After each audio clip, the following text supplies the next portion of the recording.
तो hello guys, welcome back to the channel. और आज के टॉपिक है हमारा वेक्टर्स। तो वेक्टर्स आपने काफ़ी बार देखा होगा जब आप प्रॉब्लम सॉल्व कर रहे होंगे लीड कोड पे, गीक फॉर गीक्स पे या किसी और कोडिंग प्लेटफॉर्म पे। तो सी प्लस प्लस की प्रॉब्लम्स में आपने काफ़ी बार देखा होगा कि एरे ना देके वो हमें वेक्टर देते हैं। तो आज हम समझते हैं कि वेक्टर होते क्या हैं। तो यहाँ पर आप पढ़ सकते हैं कि vectors are the same as dynamic arrays. Dynamic का क्या मतलब होता है कि वो जो चेंज हो सकती है, उसका साइज मॉडिफाई हो सकता है। हमने देखा है कि जो स्टैटिक एरे होती है, जो हमारी नॉर्मल वाली एरे होती है, उसे डिफाइन करने के लिए हमें उसका साइज देना होता है कि जैसे let's say this is a array of size 4। तो हम इसमें एक्सटेंड नहीं कर सकते, हम इसमें और एलिमेंट नहीं डाल सकते ना कम डाल सकते, 4 ही ब्लॉक लेगा ये। तो ये स्टैटिक एरे होती है। तो यहाँ पे आप देख सकते हैं vectors are the same dynamic arrays with the ability to resize itself automatically when an element is inserted और डिलीटेड। तो आप देख सकते हैं कि जो वेक्टर है उसका साइज वो खुद ही एडजस्ट कर सकता है, या तो इंक्रीज कर सकता है या डिक्रीज कर सकता है, depending upon whether an element is inserted और deleted. They are part of standard template library also known as STL. तो एसटीएल सी प्लस में एक टेम्पलेट लाइब्रेरी है जिसके अंदर काफ़ी सारे ऐसे यूजफुल मेथड्स और फंक्शंस और ऑब्जेक्ट्स हैं जिन्हें हम यूज़ कर सकते हैं, कि जैसे वेक्टर्स हो गई या फिर जैसे स्ट्रिंग हो गई। तो data is inserted at the end and can take differential time. Differential time का मतलब है कि अलग अलग टाइम लग सकता है डिपेंडिंग ऑन अलग अलग एरे। क्योंकि जो एरे है यानी जो हमारा वेक्टर है, हो सकता है कि उसमें इंसर्ट करने के लिए उसे एक्सटेंड करना पड़े, उसका साइज एक्सटेंड करना पड़े। तो इस वजह से जो इंसर्शन टाइम होता है वो वेरी करता है।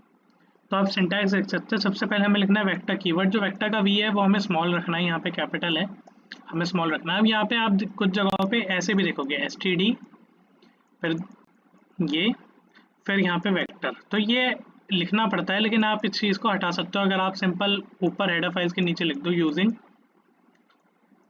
नेम स्पेस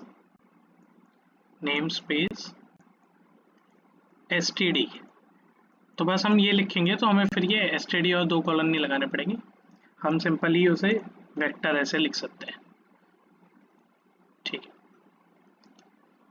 तो आपने सिंटैक्स देख लिया। अब इसका एक एग्जांपल देखते हैं। वेक्टर, फिर एंगल ब्रैकेट्स के अंदर इंट, फिर नम्स। अब ये एंगल ब्रैकेट्स के अंदर क्या लिख रहे हैं हम, डेटा टाइप, कि हमें किस तरह की वैल्यू स्टोर करनी है। सेम जैसे एरे में हम बाहर लिखते थे, जैसे एरे में लिखते थे हम इंटीजर ए और फिर स्क्वायर ब्रैकेट्स। यहाँ पे क्या लिखते हैं, वेक्टर, यानी सबसे पहले एरे का कीवर्ड, फिर एंगल ब्रैकेट, उसके अंदर डेटा टाइप, फिर वेक्टर का नाम। और इसको हम बाय डिफ़ॉल्ट साइज से भी इनिशिएट कर सकते हैं। वो कैसे करेंगे, इसके आगे पैरेंथेसिस लगाएंगे और उसके अंदर साइज लिख देंगे जैसे कि n। और वेक्टर की क्या खास बात है कि जैसे सी प्लस प्लस में आप इनिशियलाइज करते हुए साइज तो दे सकते हो, लेकिन आप इनिशियल वैल्यूज नहीं असाइन कर सकते। By default C plus plus की एरेज के अंदर जो होता है वो 0 वैल्यू असाइन होती है।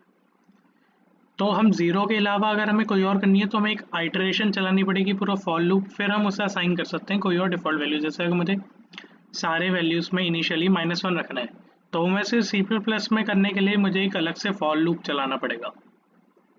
लेकिन यहाँ पे वेक्टर इंट नम्स में जहाँ पे हमने अब पैरेंथेसिस के अंदर n लिखा है, उसी के बराबर में आप जो भी वैल्यू लिख दोगे उससे वो पूरा वेक्टर इनिशियलाइज हो जाएगा।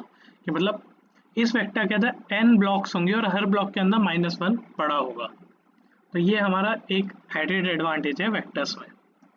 तो अब यहाँ पे समझते हैं common modifiers of vector. Modifier basically functions हो गए, मेथड्स हो गए, जिसकी वजह से हम वेक्टर के ऊपर किसी भी तरह का ऑपरेशन परफॉर्म करते हैं। तो सबसे पहले और सबसे कॉमनली यूज्ड है पुश बैक। अब इसके इंग्लिश लिटरल मीनिंग में ही अपना मतलब जस्टिफाई कर रहा है। ये क्या कर रहा है, पुश बैक। पुश यानी वैल्यू डालना, इंसर्ट, बैक यानी पीछे डालो।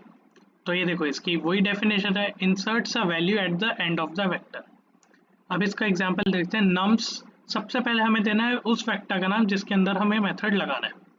फिर हमें लिखना है डॉट पुश बैक, मॉडिफायर का नाम या मेथड का नाम। फिर पैरेंथेसिस के अंदर हम जो भी वैल्यू डालेंगे, जिस भी तरह की वैल्यू डालेंगे, वो उसे ट्राई करेगा इंसर्ट करने का। अगर इंटीजर टाइप की एरे और हम फ्लोट वैल्यू दे रहे हैं तो वो ऑब्वियसली एरर थ्रो करेगा, लेकिन सिंटैक्स ये होता है, तो वो एरर हैंडलिंग इसके अंदर होती है।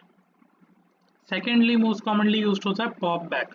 पॉप बैक क्या करता है, अगेन पॉप का मतलब होता है निकालना, बैक का मतलब होता है पीछे से। तो पॉप बैक का क्या मतलब हो गया कि पीछे से निकालो। तो deletes the last value of the vector. तो जैसे कि अगर हमारे पास एक एरे या वेक्टर है 1 2 3 4 6, and if I execute this statement nums dot pop back, तो ये क्या करेगा 6 को निकाल फेंकेगा। तो हमारी जो नई वेक्टर होगी वो होगी 1 2 3 4। ठीक है, यहाँ तक समझ में आ रहा है सबको। अब आगे हमारा जो मॉडिफायर है वो है इंसर्ट। इंसर्ट का तो मतलब ये है कि कुछ डालो। अब कहाँ डालो, कहीं भी डालो। यहाँ पे क्या है, can be use to perform insertion at specified index. अब मुझे इस इंडेक्स, अब मैंने लिखी जैसे नम्स फिर डॉट इंसर्ट, उसके अंदर मुझे अब इंसर्ट के पैरेंथेसिस में दो चीज़ें देनी है।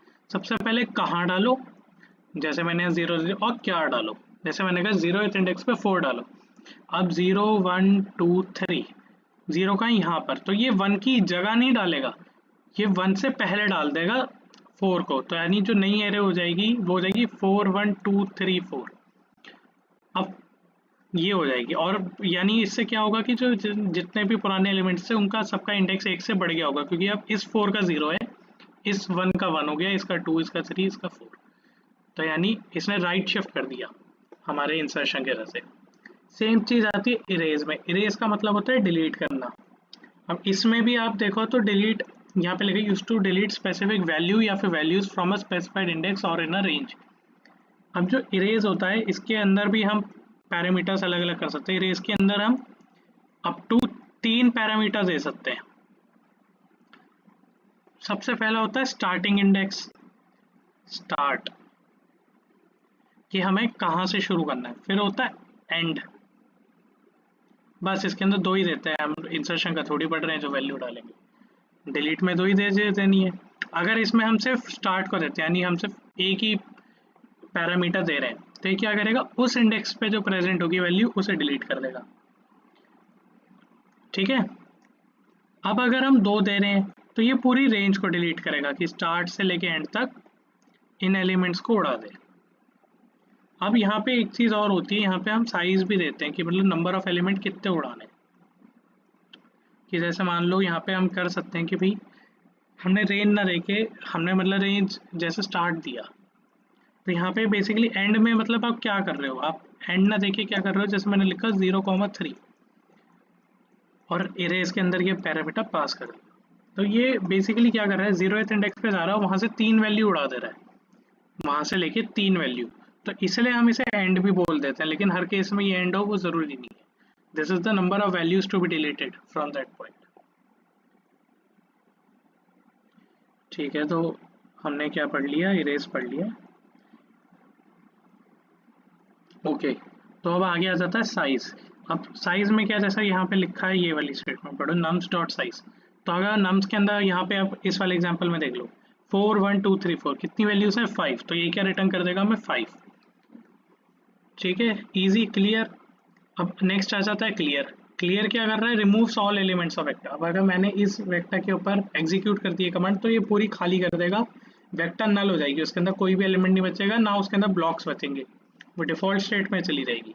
बिल्कुल हमारा जो है वेक्टर खाली हो जाएगा, एक एक वैल्यू उसकी जो है डिलीट हो जाएगी। तो अगर आपको ये वीडियो अच्छी लगी हो लाइक कर दीजिएगा, अगर कुछ भी डाउट हो तो कमेंट करके ज़रूर पूछिएगा। तो thank you guys for watching and please